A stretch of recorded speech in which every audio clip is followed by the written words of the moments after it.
Honey and Dave Daily right here on the Muskegon channel. I'm Andy O'Reilly. What are you doing with your hands over there? It's a little chilly back here in the old chilly? Dave cave. Yeah. Yeah? Yeah, it's everything. Aaron Offsire turns the thermostat down See? because he's a very large Jewish man who sweats a lot. Well. So he needs it to be cool and comfortable for him. But for us normal-sized human beings, it can be a bit chilly. Well, you see, that's the thing, you know, us people of larger proportion. Me being, I'm not as exactly tall as Aaron Offsire or anything like that, but I do have the girth and the bulk. Yeah, I was going to say. And you know, there are some things to be said for being a larger proportion person. And one of those is we get to control the temperatures. Absolutely. Good for us. You can sweat when it's 30 degrees. That's great. You know? Good for you. Hey, I'm not judging.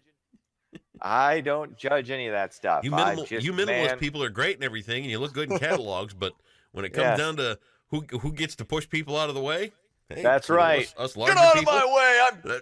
That's right. So there's some natural order there, and that's a good thing. Right. Yes. I got no problem with it. Right.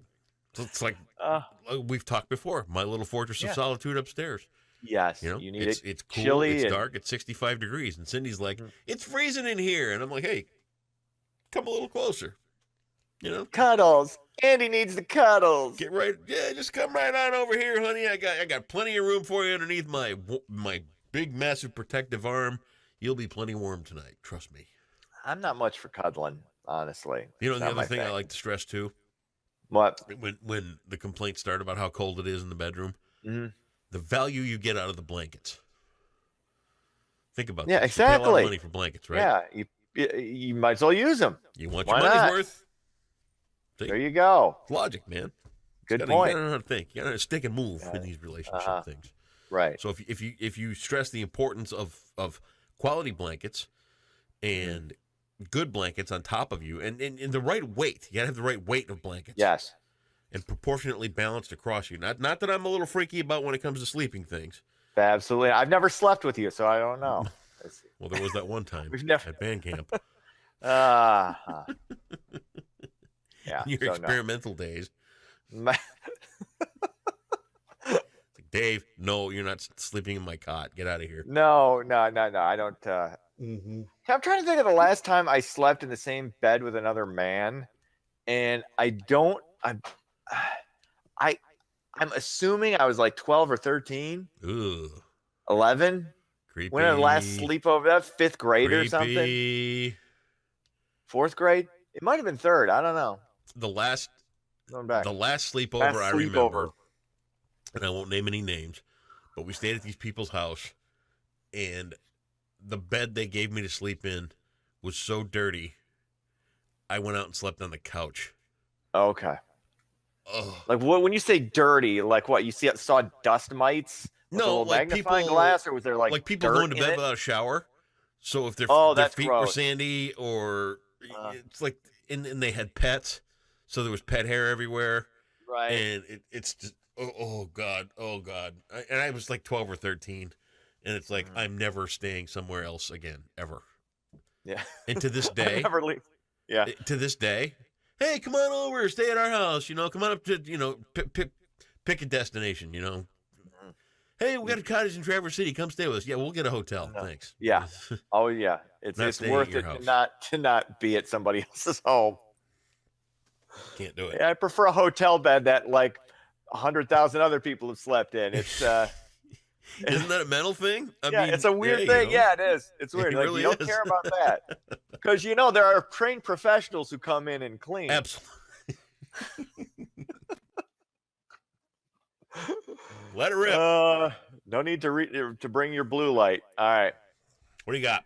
Ready? Let's do it. U.S. trade war with China continues. President Trump poised to impose 25% penalties on $200 billion in Chinese goods. China has a $60 billion list of American products targeted for retaliation. I decided to do that story and not the story of everything coming out of the White House about who's the leaker, who wrote the op-ed in the New York Times. Boy, is it Mike Pence? That was a sternly written piece of whatever that was. I mean, it shouldn't shock anybody that that's coming out either. I mean, you got people who do inside who don't like him, people outside. I mean, he's got a different, shall we say, political style. So there are going to be people that don't like it, and they're going to be disgruntled, and they're going to write op-eds in the New York Times. Well, so there you go. I'm here to tell you, man, that this is just I never thought we'd see something like this in our lifetime. Oh, you know what? I never imagined it. Well, nobody thought he was going to win. Trump didn't think he was going to win, and then he got in there, and he's doing what he does, bowling a china shop. It's what he is. And I've said this before. I don't even think he's a real person anymore. I really believe Donald Trump is playing a character called Donald Trump.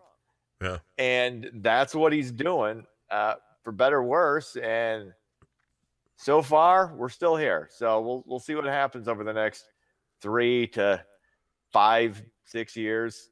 Who knows? I'm telling you, I know you feel the way you're the exact opposite. When I read that op-ed last night,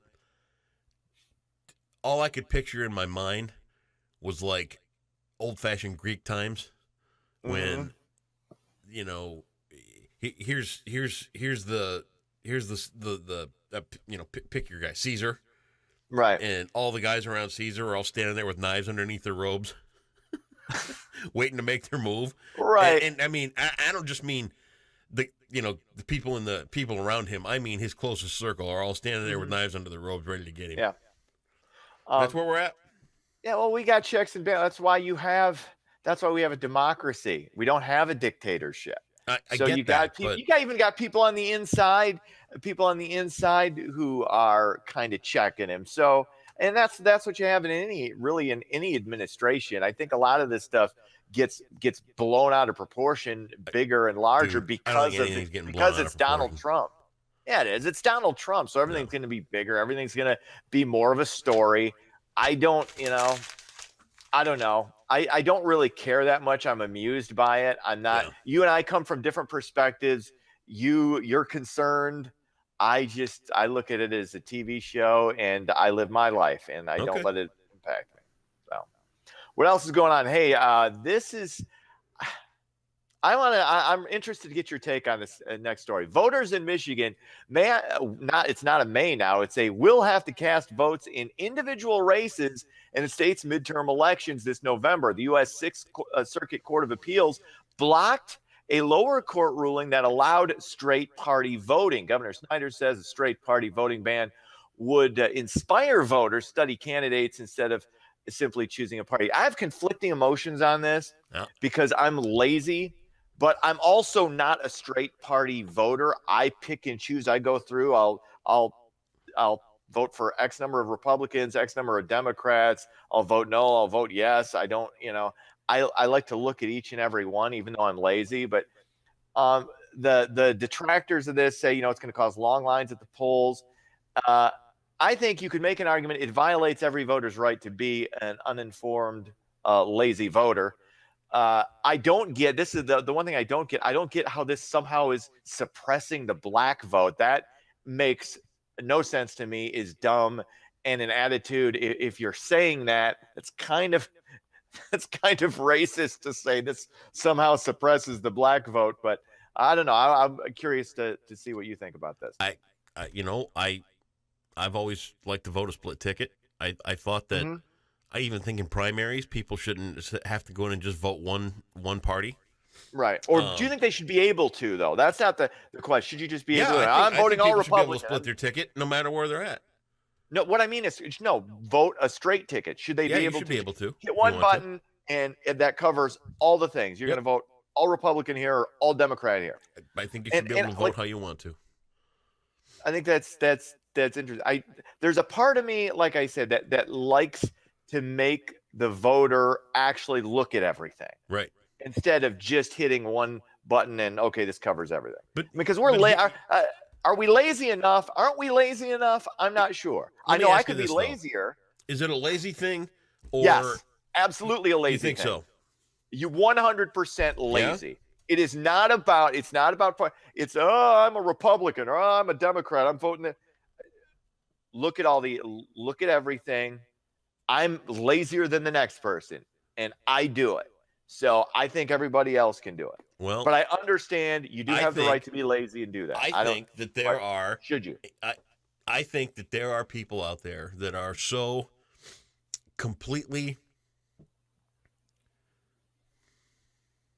I think that there are people out there that are so completely overwhelmed by everything that's got to do with politics and elections and everything that comes at them leading up to it. I think that they want to just vote with what they feel the party stands for. You know what I mean?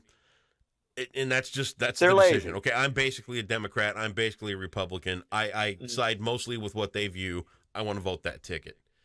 And the political fatigue that people have right now in our country, by the time you get to that voting booth, you're just thinking to yourself, my God, just get it over with. Thank God, here's my vote, whatever. Then why are you voting? Quit with the TV ads, quit with the mailings, quit with everything else you've been bombarding me with for the last 6 months. Here, just get off my back. I think that's what people feel when they don't vote. Why vote? If that's going to be your attitude going into the, I just want to get this over with, then why bother voting? And do you want those people I'm not saying voting? It's the right thing, and I'm not saying that but I'm just I feel that the fatigue is out there, and I think people are just so tired of the status quo when it comes to this election stuff that by the time they actually get there to do the vote, nobody's excited about it. I mean, the last time I honestly felt that there was some excitement about the election was when Obama won the first time around. Of course, because he's the first black guy. He electrified people that came out to vote. I thought that everybody was excited about the idea. I thought that, and you know, we're seeing now that we've got Trump in there. Well, I didn't want that guy to win that Obama. But when you went to vote for the last presidential election, okay, I will tell you, I voted for Gary Johnson. I know Libertarian. You did. But when you walked into that booth, what was your mindset about voting for a president? Were you excited? Were you proud? Did you think to yourself, this is my candidate. I can't wait to get behind this guy. I'm so excited to vote for him. Click. No. That's my vote. I have never had that honestly, in all the years I've voted. Yep. I have never been excited to vote because I'm never gung-ho about a candidate because I understand who these people are. Right. I understand. That doesn't mean I'm more sophisticated than other voters or even more informed, because that's not the case. But I do believe these people are self-serving hypocrites, all of them, whether they're Republicans or Democrats. I don't care. I go in. I believe it's my civic duty to vote. I don't do it with any emotion at all. I just do it. And I try to look at all the names, and I try to look at all the issues. I try. Sometimes I'm better some years than others, but I do think this all goes back to being lazy. You want to get it over. It's not about. I don't believe it's about necessarily about fatigue. It's just I've decided I'm a Republican, and I don't want to hear what the other side has to say, or I'm a Democrat. I don't care what the other side has to say about this. And like I said, I'm conflicted because you have the right to be lazy in this country. You do have that right. But when it comes to the voting process, I'm willing to listen to the argument that, okay, maybe you should have to go through every single one. Okay. That doesn't necessarily mean I'm for it, but I understand the argument for it. But all I'm saying is that I think that there is enough fatigue among voters that they just decide that, okay, I align more with one or the other party. That's who I'm going to vote for. So I don't want to look at any of the issues. Well, the issues are different. I mean, but you don't vote a straight ticket on the issues. Well, I look at it as you should take it more responsibly, but should you be forced to take it more? I'm just telling you but should you be forced to? Yeah, that's you and I think probably come down on the same aisle, just different ways to get there. You know, I think they're lazy. You think they're just fatigued, and at the end of the day, you probably should have the right to be lazy. Here's the thing. Last night, I'm sitting there trying to watch Wheel of Fortune. Yeah, I get it. Oh, I've been there, man. Feel the same way about Jeopardy. I'm not watching entertainment tonight, and I'm not watching any of the other garbage that's on TV at that time. So we're going to watch Wheel of Fortune and Jeopardy. So we're watching Wheel of Fortune. Every other commercial is for Gretchen Whitmer or Bill Schuette, and it's nothing but mudslinging. It's nothing but right. And you know what? November, get here. Just get this off my TV. Yeah. I want a half an hour of people spinning wheels and calling out numbers, and that's all I want. Too bad you can't just change the channel when one of those things comes on. What's your next story? Anyway, City Council in Muskegon Heights will soon discuss regulations that will govern marijuana dispensaries within the city. The vote to allow the dispensaries was approved last month. Information on the rules and possible locations for marijuana operations will be discussed next week. So the wheels are in motion there. Of course, you know, it's going to be legal come November, probably anyway, with this being put to a vote. But, oh, well. I still go back to that news report I saw in the beginning of summer. Some lawyer was on TV, and they were talking about the whole medical marijuana thing, and they were talking about these dispensaries opening, and this lawyer's on TV is like, well, nobody's getting into this business unless they got $250,000 to get started.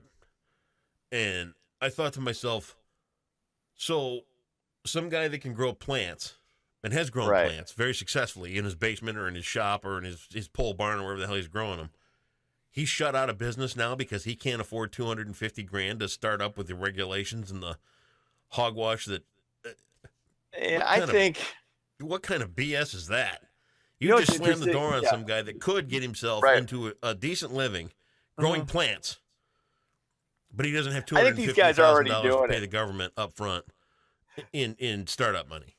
You know what? Yeah, I believe this. I don't know how much the legalization of this is going to impact your typical weed buyer, because I think you're probably going to stick with the guy you've been with, or I don't want to be sexist, or the girl you get your weed from, wherever.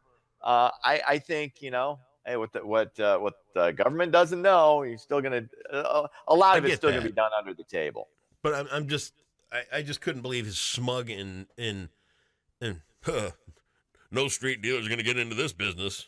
Yeah, why not? Let the guy the guy go legit and make a living for himself. Yeah, and you can tax the hell out of him like you like you tax every other business. So yeah, you should. Yeah, you're right. That shouldn't be the attitude at all. Sucked. 100% agreement. All right. Hey, what happened to the Tigers last night? Sports. Oh, I'll get to that. Hang on. NFL season kicks off tonight. It's Atlanta against Philadelphia. Lions, of course, play Monday night against the Jets. Cubs win. They beat Milwaukee 6-4. Tigers are irrelevant. No, they're not. They're on their way back. They're irrelevant. I didn't talk. That's why I'm not giving you any more Tiger scores. They won. They're on their way back. It's coming. They're literally like 22 games under 500 with about 30 games 20. Left. I want a perfect $20 bill. I want to gift 20.